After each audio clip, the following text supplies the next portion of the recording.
Irmãos, eu vou... queria que vocês abrissem suas Bíblias no livro de Romanos. É um texto muito conhecido, né?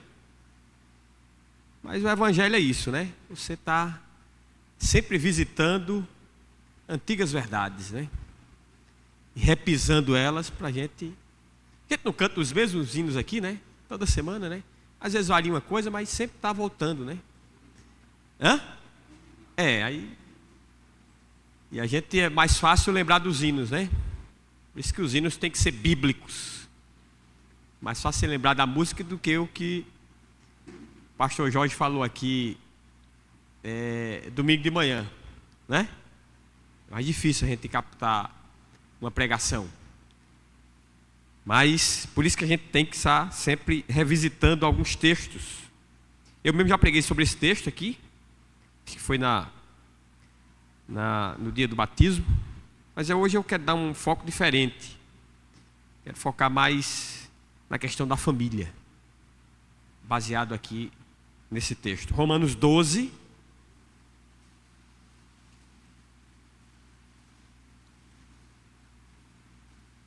versos 1 e 2, só são 2 versículos. Diz a palavra do Senhor. Minha versão é a Revista e Atualizada. Rogo-vos, pois, irmãos, pelas misericórdias de Deus, que apresenteis o vosso corpo por sacrifício vivo, santo e agradável a Deus, que é o vosso culto racional. E não vos conformeis com este século, mas transformai-vos pela renovação da vossa mente, para que experimenteis qual seja a boa, agradável e perfeita vontade de Deus.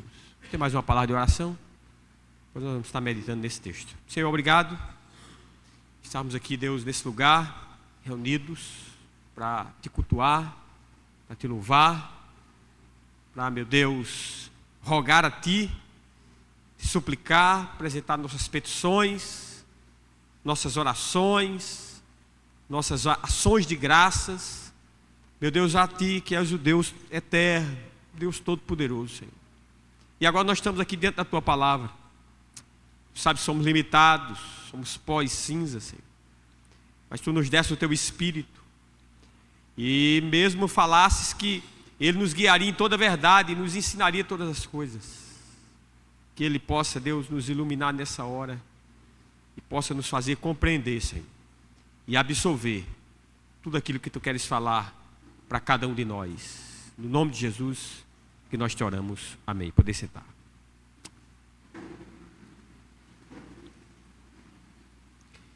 Eu dei como tema dessa mensagem, né? A família e a não conformidade com o mundo. Esses dias tem sido muito badalado nas redes sociais, né? Tem um pastor aí que está lançando um curso, né? Isso tem gerado muita discussão. É sobre a questão da idolatria da família, né? Será que o mundo está vivendo essa idolatria? Será que isso é um problema da igreja? Ou é o contrário? Não é? Ou é a aversão à família, a filhos, não é? O que é que vocês acham? Vão vender até curso aí para tratar sobre essa questão. Irmãos, a carta aos Romanos, né, talvez seja o maior tratado teológico do Novo Testamento. Lutero certa vez disse que se todo o Novo Testamento fosse perdido, com exceção da carta aos Romanos e do Evangelho de João, nós entenderíamos plenamente o que era o Evangelho. Se restar só esses dois livros, o Evangelho de João e a carta aos Romanos, nós entenderíamos plenamente, né, o que é o Evangelho. Nós vemos nesse livro, né, ele tem suas divisões. Do capítulo no capítulo 1, né, até o capítulo 11, nós vamos ver o plano de salvação de Deus para a humanidade, isso incluindo judeus e gentios. Mas especificamente no capítulo 3, nós vamos ver o estado do ser humano. Paulo vai dizer: todos pecaram e destituídos estão da glória de Deus. Então mostra um estado de aquilo que os teólogos chamam de depravação total. Vamos estar morto, né? Você já viu um cadáver reagir naquela urna fúnebre? Fala com ele, né? É engraçado, tem gente, eu já fui em um velório esses dias, a família estava falando, se despedindo do defunto. Eu digo: meu Deus, esse povo parece que, né? O defunto está ali. Sei que aquelas pessoas fossem espíritas, né? Que acham que o espírito está ali presencialmente acompanhando o corpo. Nós não cremos, a Bíblia não mostra isso. A Bíblia diz, né, como tem sido ensinado aqui no livro de Hebreus, que depois da morte o quê? Ao homem é dado a viver uma única vez, a morrer uma única vez, e depois o quê? Segue-se o juízo. Então nós não acreditamos. No capítulo 5, né, nós vamos ver que Paulo trata da doutrina da justificação. O homem que estava morto, estava depravado, né, estava separado de Deus, agora foi reconciliado com Ele por intermédio do sangue de Jesus. Se tornou justo. Pecador, separado da glória de Deus, agora se torna aceitável diante de Deus por causa da obra de Cristo. No capítulo 6, nós vamos ver que Paulo sai da justificação e vai tratar da questão da santificação. No capítulo 7, ele vai abordar que, embora salvos, né, nós temos as batalhas, né, as lutas que são travadas intimamente dentro de nós, no nosso coração. No capítulo 8 ele vai dizer que, olha, nada pode nos separar do amor de Cristo, né? Nada poderá nos separar de Deus. Nos capítulos 9 a 11 ele vai falar do plano de Deus para os judeus, povo da antiga aliança, né, que rejeitou Jesus, que não aceitou Ele como Messias. Paulo vai tratar especificamente nos capítulos 9, 10 e 11 sobre esse tema. No capítulo 12 ele vira a chave, né? Ele vinha tratando do estado do homem, do que Deus fez por ele, né? Das lutas que o homem tem travado consigo mesmo depois de crente, né?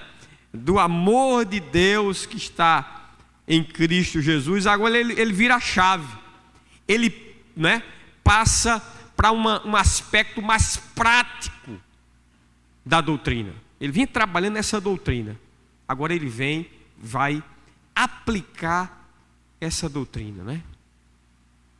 Ele vai nos fazer um chamado à prática.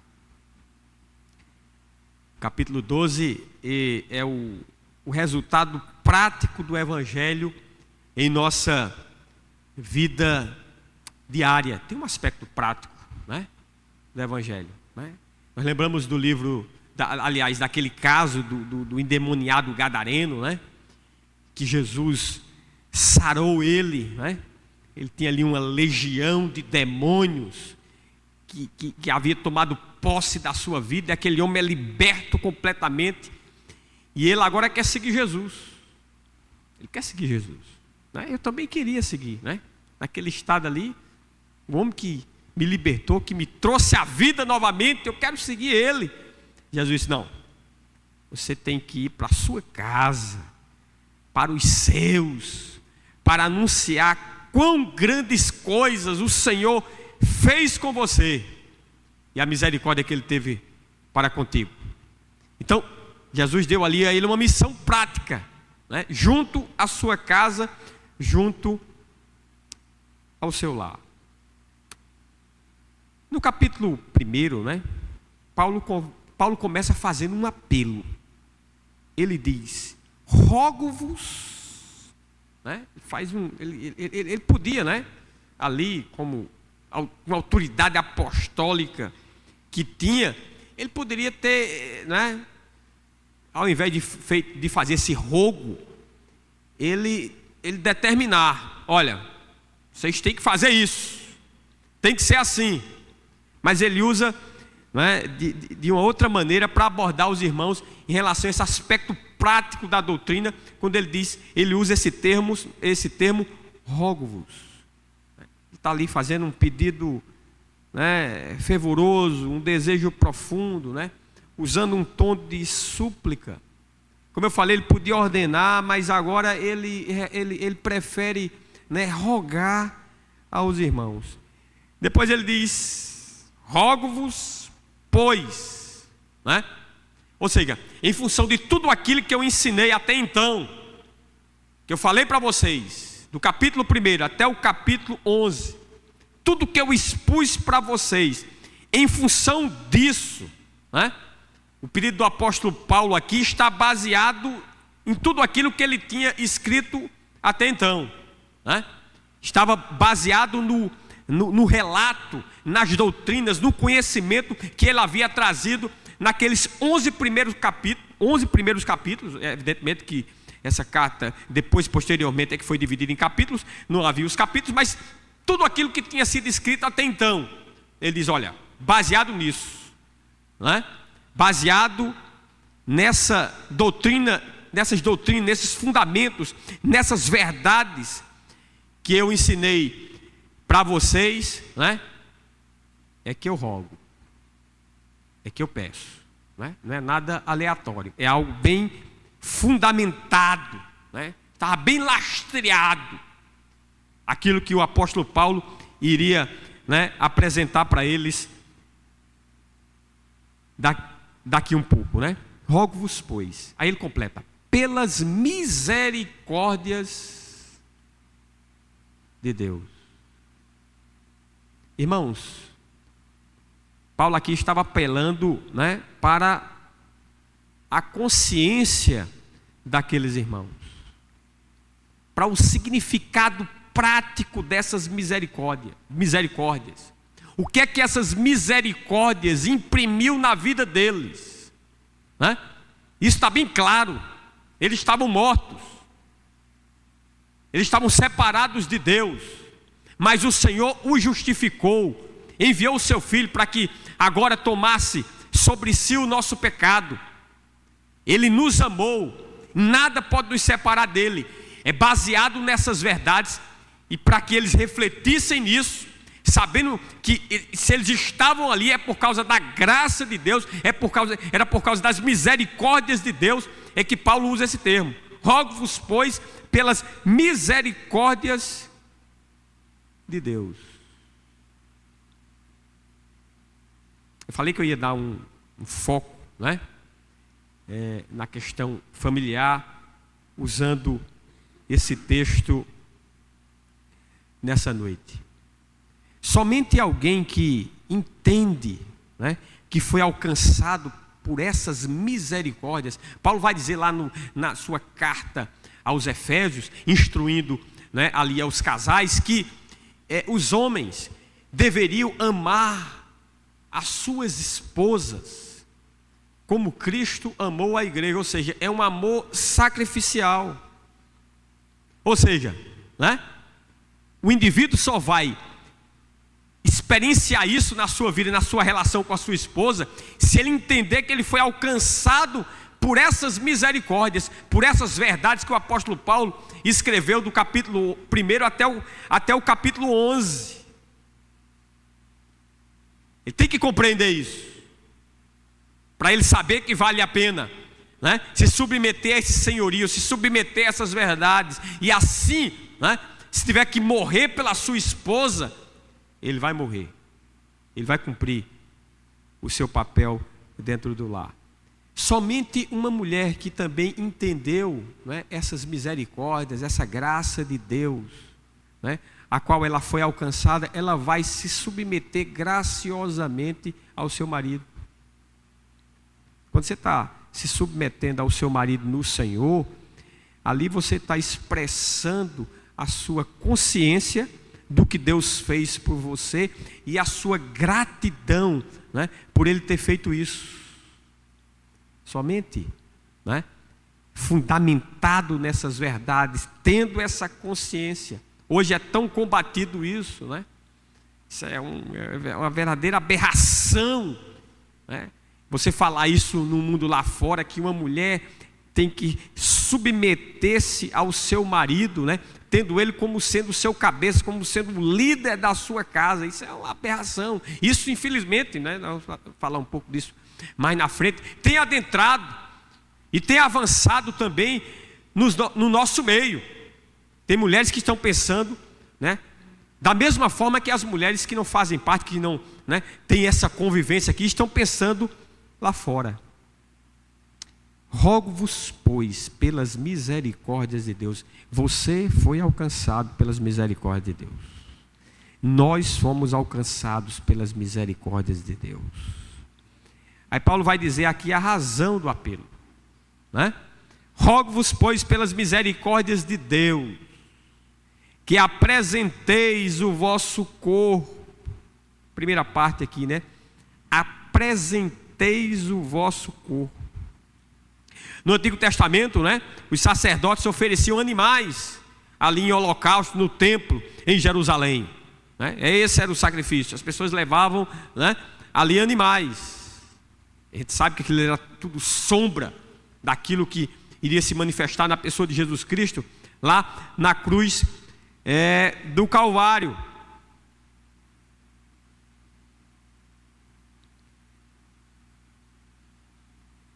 Em virtude do que Deus, né, Ele fez por nós, por meio do seu Filho. Interessante, agora, né, nós somos chamados a apresentar o nosso corpo a Ele também, né? Apresenteis o vosso corpo, né? Será que nós vamos ter que, né, nos auto-martirizar? Será que é isso que a Bíblia está dizendo, né?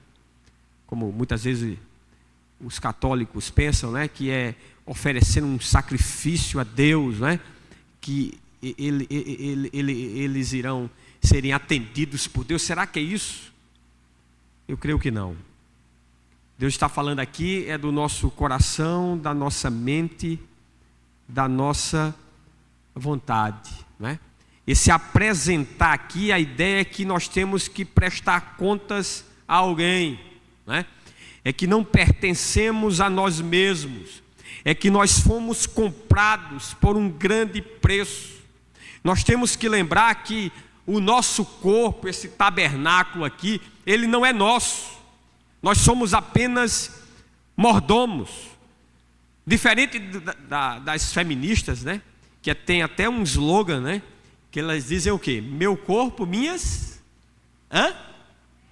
Meu corpo, minhas regras. Essa é a visão das pessoas que estão aí fora.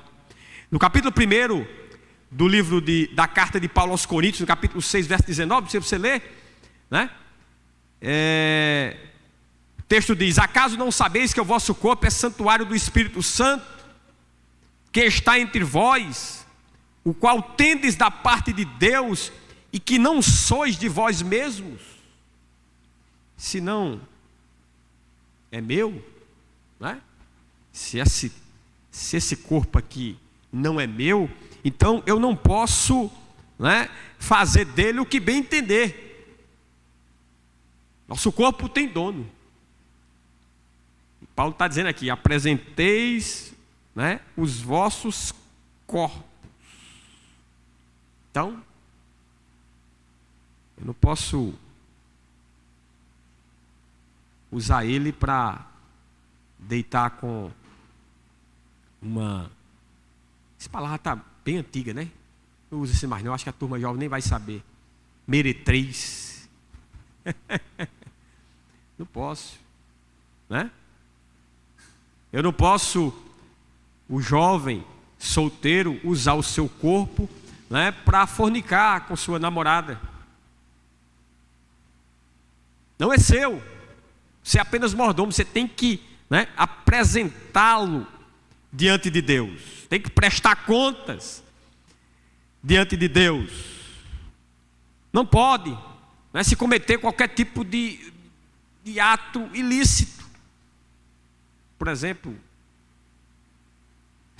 ver pornografia, né? Isso é um mal terrível que tem afetado essa geração, né? Sempre existiu, mas hoje com o incremento das mídias digitais, a coisa se tornou de fácil acesso, um risco tremendo. Houve casos aqui até em Campina Grande de pastores que, de tão viciados em pornografia, que abandonou a família, se trancou dentro de um quarto e terminou indo a óbito. Isso não está longe de nós. Isso está dentro dos nossos arraiais. Talvez se fosse feita aqui uma pesquisa e ninguém secreta se colocasse na urna, tenha pessoas que estejam vivenciando esse drama. Deus, você não pode fazer isso com o seu corpo, porque ele não lhe pertence, né? Inclusive entre os casados, né? Paulo vai dizer isso lá em 1 Coríntios capítulo 7, verso 4, quando ele diz: a mulher não tem poder sobre o seu próprio corpo, e sim o marido, e também semelhantemente o marido não tem poder sobre o seu próprio corpo, e sim a mulher. Mulher não pode fazer greve, né? Estou em greve. Se você não me der aquele presente que eu estou desejando, 15 dias, não, 30 dias, nem olhe para mim. Pode fazer isso? Você está jogando o seu marido no precipício.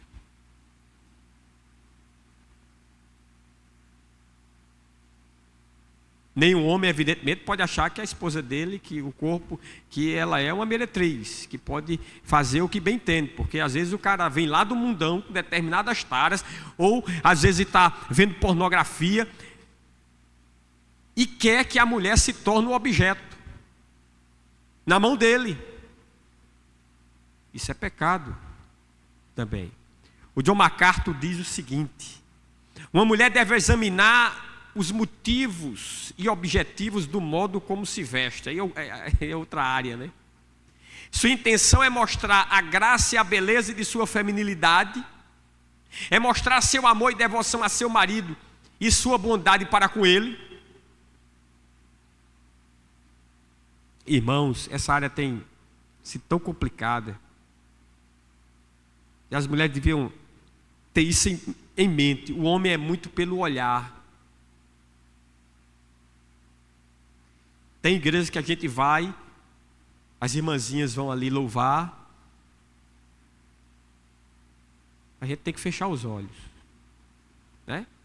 Já é bom fechar os olhos na hora da adoração, né? Mas nesse momento, nesses casos, é obrigado. Você tem que fechar os olhos, porque não dá. O J.C. Ryle, né, que foi um bispo, ele escreveu um livro muito conhecido na editora Fiel chamado Santidade, sem a qual ninguém verá a Deus. Ele disse: se a roupa da mulher, se o chamariz dela é para o rosto, ela está agradando a Deus. Mas se o chamariz dessa roupa é para o corpo, né, ela está desagradando a Deus. E hoje, irmãos, o mundo está cada vez mais louco. As mulheres estão usando roupa íntima para sair na rua. Se brincar, as crentes vão estar nesses dias assim também. Está muito complicado, né? Os irmãozinhos lá, irmãos nossos que estão lá no Afeganistão, eles não têm esse problema, né? As mulheres lá usam burca. A pressão lá, a perseguição, a luta é outra, né? Mas aqui, o homem crente, ele tem que lidar com essas situações. Lutar contra ele mesmo, contra a sua vontade, porque o desejo é olhar, é cobiçar, é desejar. Aí a igreja, que devia ser um local o cara vai taxar logo. Não, ele está sendo legalista, esse pastor. Não é legalismo, meu filho. Né? Eu não creio que você não tenha que expressar a sua pureza, a sua santidade na maneira como se veste. É claro que tem. Isso serve para homens e também serve para mulheres. Esses caras que são, como é o nome? Estilistas, né? Esses caras, a intenção deles é promover a sensualidade, sejam de homens, sejam de mulheres. Você, como mulher, isso atinge mais as mulheres, né? Mas tem que ter essa consciência, essa visão crítica. A sua visão, Deus lhe deu uma lente diferente, né? Eu tenho que usar óculos, eu já estou velho, né? Mas Deus lhe deu óculos quando você se converteu. Você vê o mundo hoje numa perspectiva diferente da qual você via no passado. Então você tem que usar desses óculos. Senão você vai estar tão mundanizado como as pessoas que estão lá fora. Irmãos, esse seria uma questão tão óbvia, né? Mas a gente, infelizmente, tem que lidar com essas situações, né? E parece que não é só aqui, né? É também lá nos Estados Unidos da América, que até o John MacArthur está se preocupando em escrever sobre essas coisas. Eu imagino se J.C. Ryle chega hoje aqui nas nossas igrejas, o que é que ele ia achar? Ele ia achar que estaria talvez naquelas casas da luz vermelha do passado, algumas irmãs.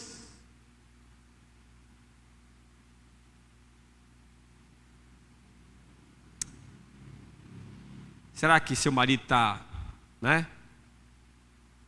Nós, irmãos. Esse dia eu fui na padaria, eu me escandalizei.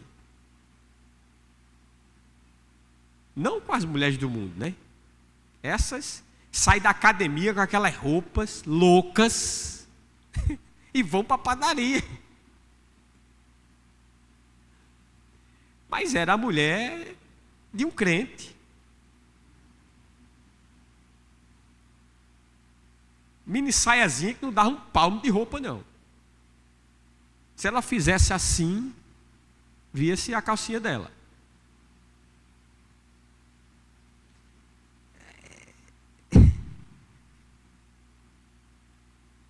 E eu com minhas filhas, eu sempre... Hoje elas não têm mais sob a minha autoridade, né? A autoridade é do marido, agora eu não falo mais nada. Mas que eu posso chegar na minha casa... Eu vá no ouvido dela assim, eu vou dizer, eu não ensinei isso a você não, viu?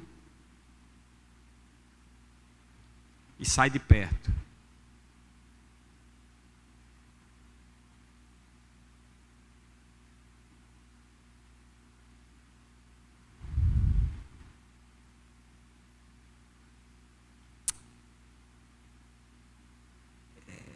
Apresentei os vossos corpos. Aí eu vejo pastor postar, rede social está deixando muita gente louca. Mulher de pastor botar foto de biquíni. Crente botando foto de biquíni. Minha filha, qual é a diferença do seu biquíni para a sua calcinha? É só que um acho que é lycra aquilo, como é o nome daquilo? E a outra é feita de outro material. E as mulheres estão botando foto de calcinha, as crentes, na rede social. Biquíni é a parte de cima, né? Eu não entendo essas coisas. Hã? Não, mas na praia chama o quê? A parte de cima, é o top, né? Que chama, né? Top, biquíni, sei lá. Bom, eu não entendo muito dessas coisas. Mas bota na rede social. E mulheres já idosas, avós. Fico escandalizado com isso. Eu fico escandalizado com isso, irmão. E se você é marido, deixa sua mulher fazer isso, você não está cumprindo o seu papel de sacerdote de cabeça da sua casa. Você deixa suas filhas fazerem, você não está cumprindo o papel, o sacerdócio que Deus lhe chamou para a sua casa. Eu não deixei nunca. Tá doido, mano. Aí tem pastor agora, a onda, tem alguns. Os caras vão para a academia, aí tira a camisa, aí tira a foto de frente do espelho e bota na rede social. Eu digo, esse cara está atraindo a mulher. Se não está, está um passo para atrair. Tá um palmo, meu amigo. Semana eu tirei onda com um. A foto toda arrochadinha, toda... Eu digo, eita rapaz, tá bom demais. Já chamei a atenção de pastor. Tá em rede social, cara jovem, né? Subindo. Eu digo, meu irmão, tu tem 30 anos, cara. Tu é jovem ainda. Tem mulher na tua igreja carente que vê aquilo ali, vai se sentir atraído por tu, vai olhar para ti de outra maneira. Para com isso, rapaz. Chamei a atenção dele. Ainda bem que ele se tocou. Olha, rede social é um negócio complicado. É uma bênção porque facilita muita coisa. Você tem que saber usar aquele troço. É muito raro eu colocar uma coisa da minha vida privada em rede social, né? Se eu fizer uma viagem, já fui para o Canadá, não botei uma foto. Ninguém soube que eu fui no Canadá. Já fui nos Estados Unidos, também não botei uma foto. Eu sou do tempo, tem gente aqui que retirava foto num filme, revelava para receber não sei quanto tempo depois, botava num álbumzinho para mostrar só aos amigos de casa. Não é não? Quem é que tem mais de 50 anos sabe disso aqui? Aí hoje, eu tenho 11 mil pessoas que me seguem na rede social. Aí eu vou botar lá uma foto. Não. Já fui na Argentina, entrei até num a internet é terrível, está sendo gravado aqui. Viu? Depois corta esse negócio aí. Tinha um zoológico lá que você entrava dentro da jaula do leão. Eu entrei dentro da jaula do leão, dentro da jaula do tigre e dentro da jaula do urso. E fui malisar o leão. Meu Deus, se eu botasse isso na rede social, isso ia ser um escarcéu. Bicho, mais que eu acho bonito é o tal do tigre. Eu entrei dentro da jaula dele e fui alisar ele lá dentro. Minha mulher disse que ele estava tudo dopado. Ela entrou, se você ver as fotos dela perto do leão.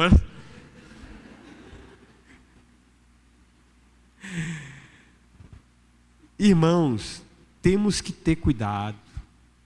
O seu corpo não é seu. Você é mordomo.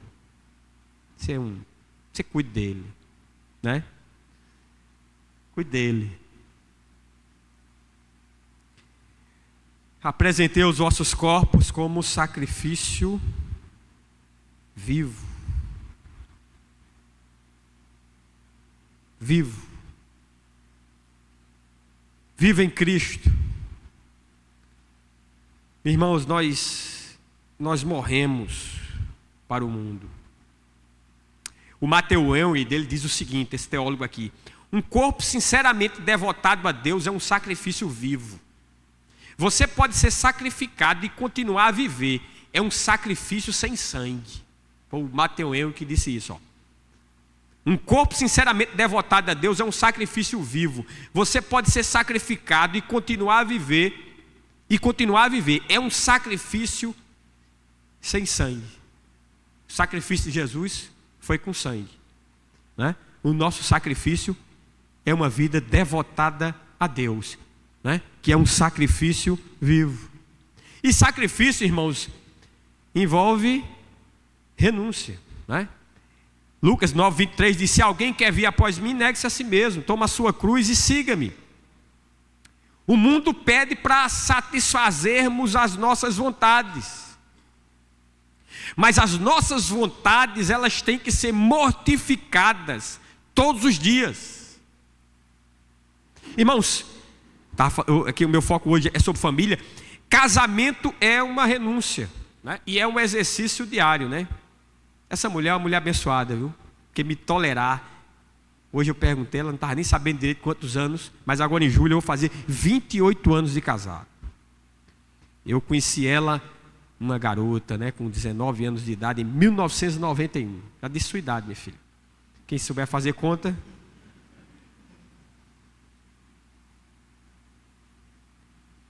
Casamento é uma renúncia.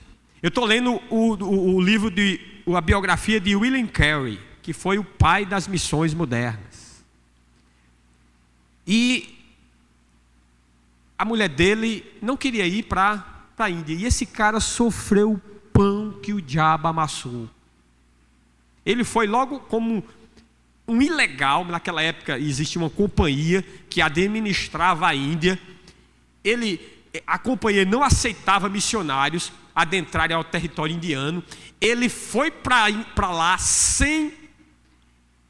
entrando como sendo ilegal, sem garantias legais, e sofreu muito. As pessoas que prometeram segurar a corda com ele lá na Inglaterra não seguraram a corda, não. Ele teve que se virar e teve que fazer tendas, né, no sentido de trabalhar para poder se sustentar por muito tempo. Mas o maior desafio de William Carey na Índia não era esses problemas, as dificuldades, as lutas, era a sua esposa. A mulher dele, né, chegou, né, a ficar louca. E ela chegava para ele e dizia muitas vezes: olha, Deus chamou você, mas ele não me chamou. Uma vez ele disse que se ao menos a sua família o apoiasse, ele sentiria que uma grande carga, né, estava sendo tirada de sobre ele. Aí quando ela entrou nessa crise, muitos aconselhavam ele a se divorciar dela, a deixá-la. E sabe o que o William Carey disse? Ele disse o seguinte: quando eu me casei com Dolly, foi para amá-la e cuidar dela, na saúde e na doença, até a morte. Até a morte. Jamais farei isso com ela. Tem um pastor aqui em Campina Grande chamado Armando Torres. Ele já faleceu. A mulher dele também enlouqueceu. Ele criou todas as filhas. Parece que tinha 4 filhas, 3 ou 4. 3 filhas com essa mulher louca, louca mesmo. E ele permaneceu com ela até o fim, até ela partir. Ele já bem idoso também. Mas hoje, né, qualquer probleminha, né, crente tem que riscar uma palavra do seu dicionário. Sabe qual é? Sabe qual é a palavra? Divórcio ou separação. Tem que riscar. Não pode ter isso na sua vida. Todo casal tem seus problemas. Todos. Vai ter. Às vezes por causa de filhos, às vezes por causa de visão de mundos diferentes. São 2 pessoas, né, diferentes, que estão ali tentando, né, se tornarem uma só pessoa. É natural isso. Mas tem que ter isso em mente. Não pode jamais ter como solução do problema o divórcio. Irmãos, acontece tantas coisas dentro do nosso meio. Tem coisa que a gente não pode nem dizer porque é na internet. A mulher já está olhando para o relógio ali. Está no tempo, viu?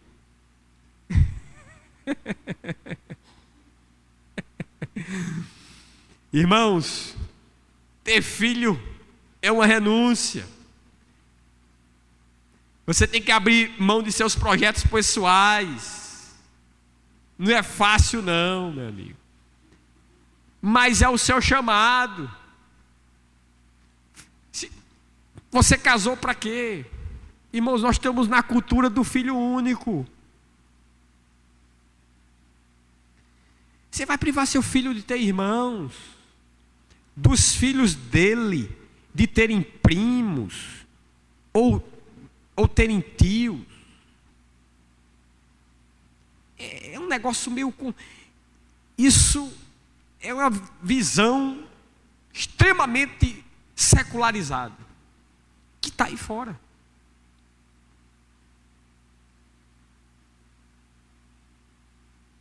Lamentavelmente isso até dentro da igreja. Aí esse negócio eu falei no início, né, a idolatria da família. Há um movimento dentro do catolicismo romano, mas a perspectiva do catolicismo, né, que eles entendem o matrimônio como sendo um sacramento. Me corrija, viu, pastor? Né? Como sendo um dos sacramentos, faz parte da salvação do católico, né? Obedecer aqueles 7 sacramentos. Então é meio que, né, nesse contexto há sim. Mas o problema da igreja não é esse. É justamente o contrário. Porque as mulheres muitas vezes não querem casar, querem retardar o casamento. Quando casam, retardam. É por isso que nós estamos entrando na época da geração de pais avós. Qual é a geração de pais avós? É o cara já de certa idade, com filhos pequenos. Eu louvo a Deus ter casado com 24 anos. Se eu soubesse que essa mulher era tão abençoada, eu tinha casado com ela quando eu conheci ela com 19 anos de idade. Quando Deus tivesse nos alcançado logo de imediato ali, hein? Só foi 5 anos depois. A gente teve logo as 2 meninas, logo. E se eu tivesse a cabeça que eu tenho hoje, ela não tinha tido só 2. Estava com umas 4 ou 5 hoje. E estava tudo aí criado. Estava tudo criado. O problema é que o cara quer viver um padrão de vida hoje, quer botar filho em escola de R$1.000, meu amigo. Quer comer em restaurante. Eu vim de uma família extremamente pobre. Dormi numa rede até 15 anos de idade. Lá em casa não tinha fogão. Lá em casa não tinha geladeira. Lá em casa não tinha banheiro dentro de casa. Era no fundo do quintal. Ainda hoje quem mata barata lá em casa é a mulher. Eu tenho um certo trauma. Porque o banheiro lá de casa era aquelas banheiros de sítio, daqueles buracos. Aquele de noite fervilhava assim de barata. Chega, a bicha fazia barulho. Eu sou do tempo de pinico. Minha mãe não ia lá no fundo do quintal, usava o piniquinho dela. Hoje o povo está tudo cheio de luxo, tudo querendo viver um padrão de vida lá em cima, meu amigo.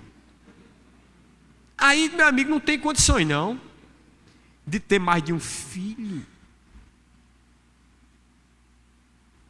Filho é bênção, na Bíblia que diz, né? Herança do Senhor. Feliz o homem que enche deles o quê? A sua bolsa, a sua aljava. Porque quando o inimigo bater a porta, ele vai resistir. Irmãos, eu fico imaginando o cara que tem um filho só. Ele pode morrer. E a gente vai ficar velho. Minha mulher teve esse problema de saúde agora. Como foi importante a família, minhas meninas, os genros. Ela teve um suporte. Imagina se Janeiro tivesse só, tivesse priorizado. Não quero casar, eu vou me formar, vou fazer meu mestrado, minha pós-graduação, meu doutorado, meu PhD, vou ganhar dinheiro. Meu amigo, quando já chegar a velhice e a doença na sua porta, o que vai prevalecer é o quê? Família, quem está ao seu lado. E se você tiver dinheiro, talvez o cuidador já esteja de olho. Opa, não tem ninguém perto para cuidar? Tem dinheiro essa velha. Quantos casos você vê aí no YouTube? Vou matar essa velha para ficar com o dinheiro dela. Se tiver um sobrinho interesseiro, eita, essa velha vai ter que morrer logo. Ela tem dinheiro.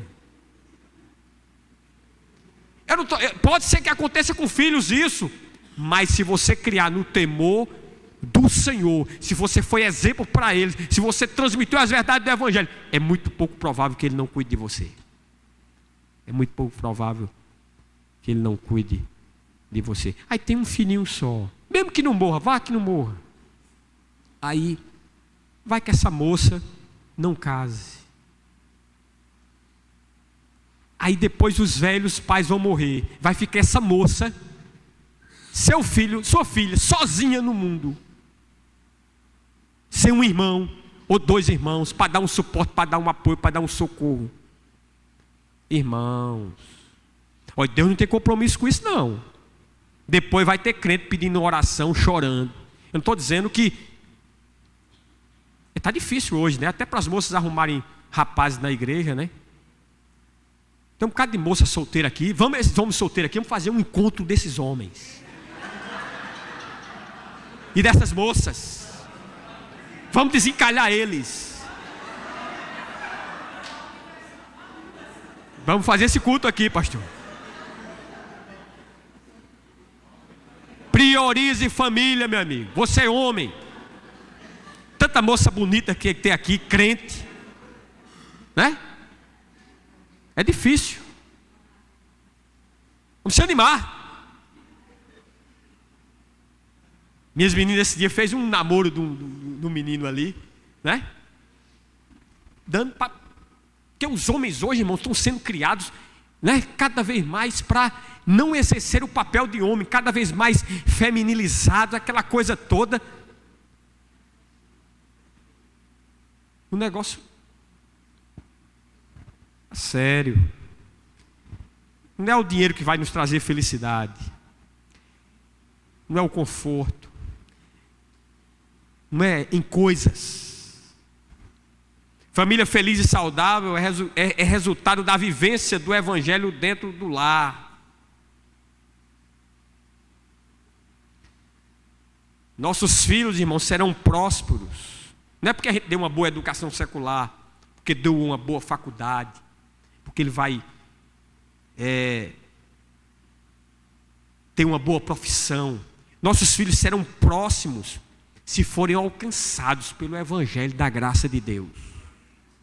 Evangelho da graça. É o maior legado que você pode deixar, é a sua fé imprimida no coração de seus filhos. O maior legado. Não é porque ele se tornou um médico, um engenheiro, porque foi morar fora, ganhar muito dinheiro. Não! Pode acontecer isso, mas o foco principal é o Evangelho. Eu sempre dizia a minha filha, você pode se formar, não tem problema. Agora, foque a família. Eu já disse isso aqui, né? Incutir na cabeça delas, foca a família. E eu não criei filhos para ficar debaixo das minhas asas. Eu criei filho para ele criar asas e ele seguir o seu caminho. Porque tem pai que é isso também, mãe que é isso, né? Que é ali, acaba com 30 anos, é meu bebezinho. Mas a adolescência parece se estender hoje até os 30 anos, né? Eu comecei a trabalhar com 12 anos de idade.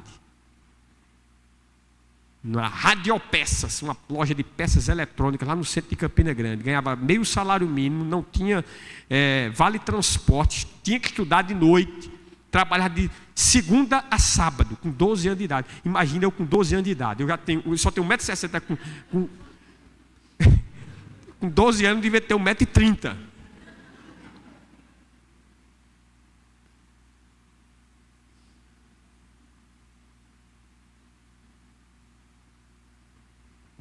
Vamos lá. Ofereceis os vossos corpos como sacrifício vivo, santo. Irmãos, nós somos separados por Deus. Nós somos chamados para sermos diferentes do mundo. A ideia é não fazer a mesma coisa, é não pensar da mesma forma, é não aspirar às mesmas coisas. Olha o que é ser santo: é não fazer as mesmas coisas, é não pensar da mesma forma, é não aspirar às mesmas coisas. Então, a nossa família, a criação dos nossos filhos, ela tem que ser diferente da criação que o mundo tem imprimido. Tem que ser preparada para devoção a Deus. Aí ele complementa: que é o vosso culto racional. Esse racional não é necessariamente o oposto do emocional. No racional, no grego, quer dizer lógico, coerente. É você entender o Evangelho, né, na mente, né? Que mexe com o nosso coração, nós sentimos, mas que ao mesmo tempo nós precisamos aplicar. E aqui está o nosso desafio: aplicar, né? Esse culto racional. Eu já falei isso aqui, né? Quando eu era católico, eu ia para a missa, né? Muitas vezes eu ia embriagado. Às vezes saía de lá e ia para um motel. E não tem essa ideia de que a sua vida é um culto a Deus. A ideia muitas vezes que se tem, até dentro do meio evangélico, é a mesma ideia do culto católico, que o culto é só naquele ambiente. Saiu dali, você não tem mais compromisso nenhum. Não é isso. Eu não posso ser uma coisa aqui e uma coisa em casa, né? Tem até, eu não sei se isso é verdade, né? Se conta assim, eu acho que talvez seja uma história com ES, né? Não história com HIS. Talvez seja uma história, né? Morreu um presbítero na igreja e quando se morre, né? Geralmente o cara vira santo, né? E vem as homenagens e tudo mais. E o presbítero estava lá. Dizem que a mulher disse: meu filho, vá ali, vê se é teu pai mesmo que está naquele caixão. Essa história é bastante conhecida. Mas, infelizmente, na prática, muita gente tem sido um terror em casa. Mas quando vai para a igreja, ele muda de figurino, né? Ele muda de roupa. O culto racional, né? É um culto que está associado, né? Com a nossa vida. A nossa vida é um culto de adoração a Deus. Eu falei de redes sociais ainda agora há pouco, né? Mas você já deve ter presenciado isso. Você sabe que tem pessoas que se detestam dentro da família muitas vezes. Mas às vezes posta uma foto na rede social dizendo que se amam. Vocês já viram isso, não? Vocês já sabem que isso é verdade. Rede social é um dos lugares onde em grande parte o que tem ali é hipocrisia. Porque nos bastidores, aquilo que está sendo apresentado ali tem nada a ver com a verdade. O culto racional tem que ter coerência com o culto público e tem que ser coerente com a nossa vida diária, irmão.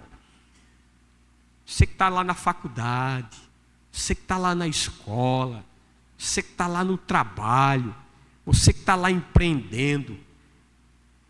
Esse culto de louvor, de adoração que nós fazemos aqui em comunidade, ele tem que ser expressado lá.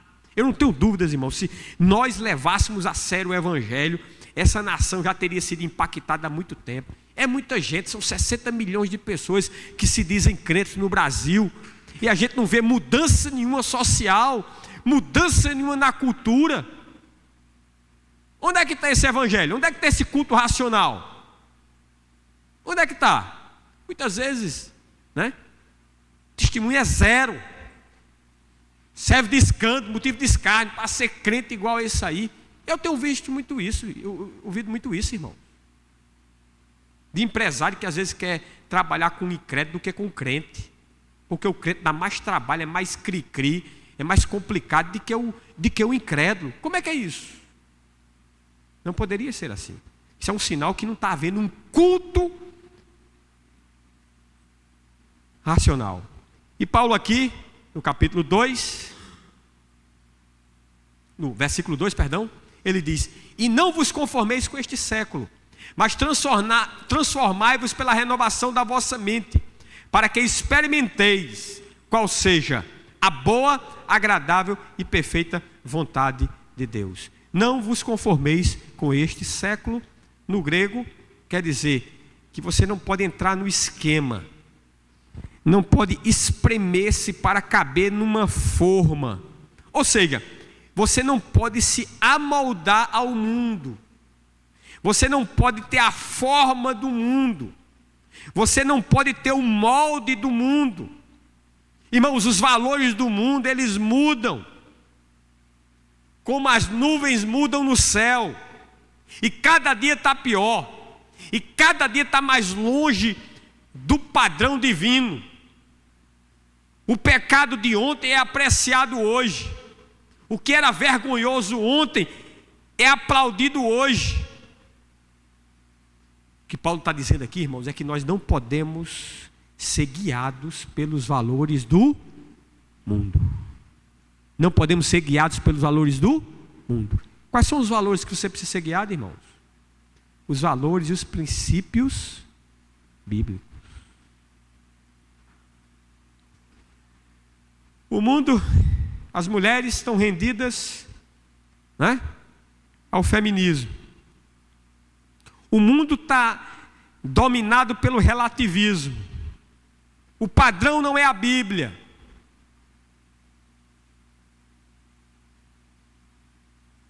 O mundo está fundamentado no materialismo. O alvo é ter, é acumular.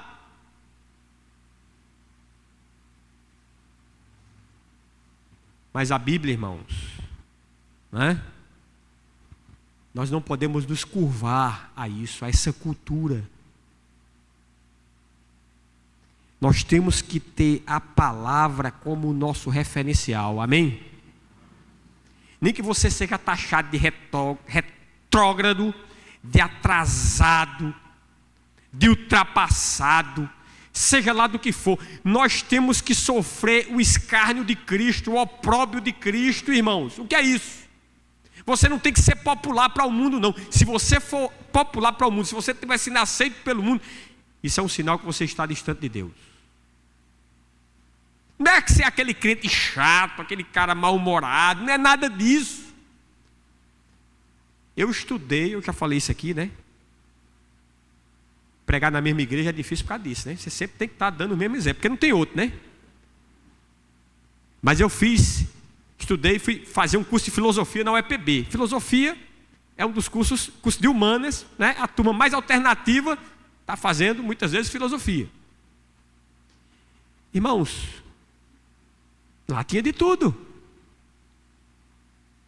Mas eles me respeitavam.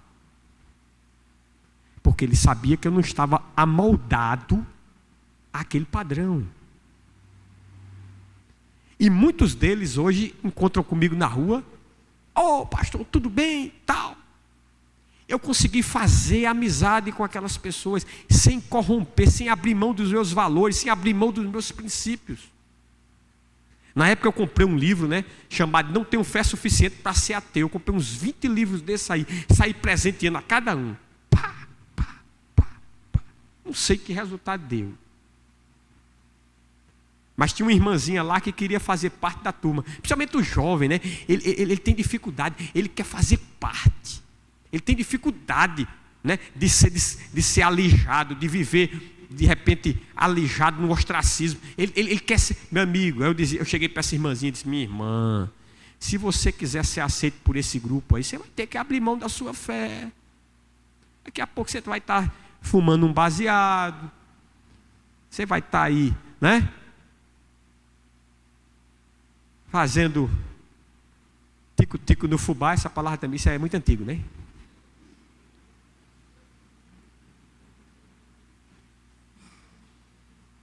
Aí Paulo diz, não vos conformeis com esse mundo, mas transformai-vos pela renovação da vossa mente. Metanoia no grego, né? Que é metamorfose, né? Que é assumir uma nova forma e aparência. Essa palavra, transformai-vos. É agir com novos princípios, com novas regras. É não tomar decisão baseado no velho homem, no velho pensamento. Numa cosmovisão mundana, na velha natureza. É deletar esses valores que nos influenciaram até então. O que é que tem influenciado você, né? Do seu velho homem, da sua antiga cosmovisão? O que é que tem influenciado você hoje no conceito de família? Um dia eu falava isso para uma menina de 15 anos, ela quase que chora. O conselho que eu dava às minhas filhas, eu fui dar, e o pai dela estava do lado. E o pai dela, fala bem, meu. Tem que falar. Irmãos, você que tem filhos aí, adolescentes, olha, você não sabe o que rola nessas... Escola antigamente era um lugar que as pessoas levavam seus filhos porque era um lugar seguro. Hoje não. Nem escola, nem muito menos faculdade. Lá é uma fábrica de destruição de jovens crentes. A maioria que entra sai da igreja. E os que permanecem muitas vezes fica balançado. Às vezes fica inconscientemente absorvendo essas ideias. É um desafio grande, irmãos. Renovar a nossa mente. Como é que podemos fazer isso, hein? Como se renova a mente? É vivendo com Deus. Amém? Amém? Eu participei esses dias de uma fermata, que é uma parada. Essa palavra fermata é uma pausa, quem entende de música, né, que tem lá nas partituras. E infelizmente, irmãos, muitos pastores, né, só pegam na Bíblia quando vão preparar um sermão. Eles não têm vida devocional. E o que foi repisado lá foi isso. Você precisa ter uma vida, você precisa se cuidar de si mesmo, tanto fisicamente como espiritualmente. Como é que se cuida espiritualmente? Você tem que ter momentos de oração. Quanto tempo você reserva de oração por dia? Não vou pedir, não vou constranger ninguém aqui, não vou pedir ninguém para levantar a mão, você sabe. Quanto tempo você reserva para ler as Escrituras diariamente e meditar nas Escrituras diariamente? É por meio dessas coisas que nós vamos ter a nossa mente, né, renovada, transformada. Se nós nos acostumarmos a abrirmos a nossa Bíblia apenas quando vamos para a igreja, você vai viver uma fé superficial, e os valores, né, que norteiam esse mundo, seja do feminismo, do materialismo, do consumismo, dessas coisas que estão aí, vão nortear a sua vida. Nós temos que nos submeter à palavra de Deus, irmãos. Nos submetendo à palavra de Deus, nós vamos ter a nossa mente sendo forjada, sendo transformada. E como isso se manifesta na família, não é? Na forma como educamos nossos filhos, na expectativa que nós temos para os nossos filhos aqui nesse mundo. Eu já contei dessa história aqui, que Janeide contou aqui, né? Que uma irmã veio para ela dizendo que o filho estava fazendo isso, estava galgando isso, estava...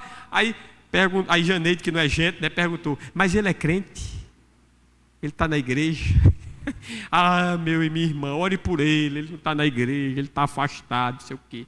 Meu amigo, é a expectativa que você imprimiu no coração do seu filho, de ser um crente, de ser uma pessoa temente a Deus, de não estar focando nessas coisas, de ter uma profissão que sirva para melhor ele louvar a Deus aqui nesse mundo. Não, às vezes a gente ensina aos nossos filhos numa perspectiva dele ganhar mais dinheiro. Não, dele ganhar mais dinheiro. Mas como aquele curso, aquela profissão, será que não vai levá-la a distanciar-se de Deus?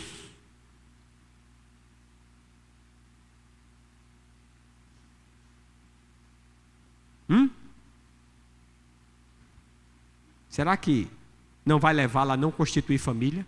Ela vai ser bem sucedida financeiramente, economicamente, mas vai ter problemas lá no final da vida.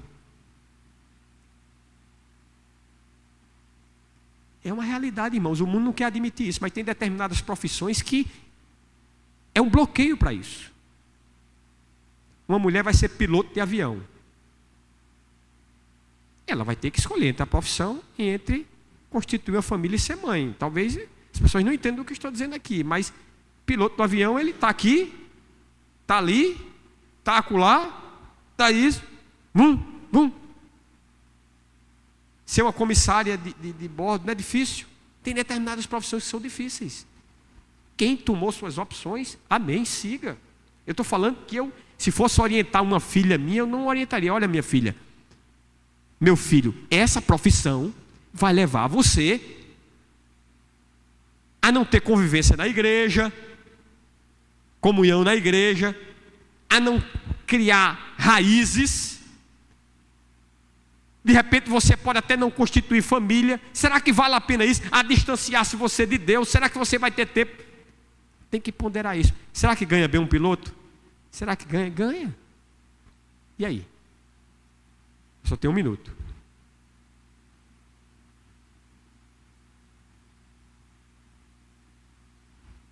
Isso nos leva a um destino, né?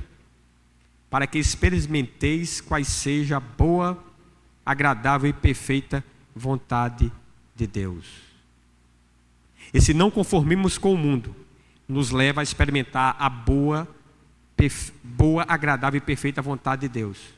Essa renovação da nossa mente por meio da palavra nos leva a experimentar qual seja a boa, agradável e perfeita vontade de Deus. Sabe por quê, irmãos? A palavra de Deus nos faz estar em conformidade com a sua vontade, amém? Você quer saber a vontade de Deus? Está aqui, ó. Está aqui. Quando isso aqui vai nos fazendo experimentar a vontade de Deus em nossa vida. Apresentar o seu corpo a Deus vai fazer você experimentar a vontade de Deus na sua vida. Sacrificar o seu corpo por amor a Deus vai vai fazer com que você experimente a boa vontade de Deus na sua vida. Não se conformar com esse século, ter a sua mente renovada, vai fazer você experimentar a boa e perfeita, agradável vontade de Deus em sua vida. Porque ela é boa. Porque tudo que vem de Deus é para o nosso bem, para o nosso aperfeiçoamento e nosso crescimento. Porque é perfeita, porque nada mais pode ser acrescentada. Ela é perfeita, ela supre todas as nossas necessidades, amém? Ela supre todas as nossas necessidades. Ela é suficiente, A palavra de Deus tem sido suficiente na sua vida? Nada contra a psicologia, nada contra a psiquiatria. Tem ferramentas que ajudam. Mas lembre-se, isso aqui tem que ser suficiente na sua vida. Os nossos irmãozinhos lá do passado, de 200, 300 anos, 400, 1000, 2000 anos atrás, quando não tinha essa ciência que é relativamente jovem, né? Eles se valiam de quê? Da palavra. Se valiam da palavra. Ela é agradável. Por quê? Porque satisfaz a nossa mente e o nosso coração. Concluindo aqui, o desafio é grande, né? Mas nós temos esperança. Nós temos que permanecer inconformados com esse século. Amém? Não vos conformeis com esse século. Nós temos algo que nos anima. O que é? O Senhor disse que não nos deixará o quê? Sozinhos. Que Deus nos ajude. No nome de Jesus.